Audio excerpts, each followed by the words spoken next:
বন্ধুরা, ড্রাগন গাছের ঢালাই মাচা কিভাবে তৈরি করতে হয় চলুন আজকের আপনাদের সঙ্গে শেয়ার করি। দেখুন, এই গাছগুলির জন্য আমি ঢালাই মাচা তৈরি করব।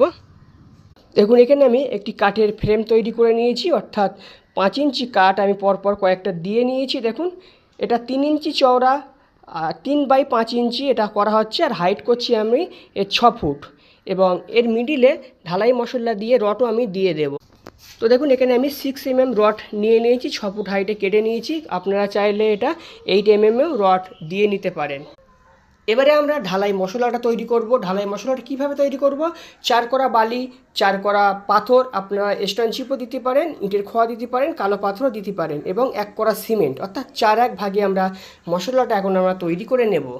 তো দেখুন বন্ধুরা, আমাদের ঢালাই খুঁটি তৈরি করা হয়ে গেছে। এইভাবে আমরা 1 সপ্তাহ রেখে দেবো। তারপরে আমরা এটাকে তুলে নিয়ে আমাদের ড্রাগন গাছে এটা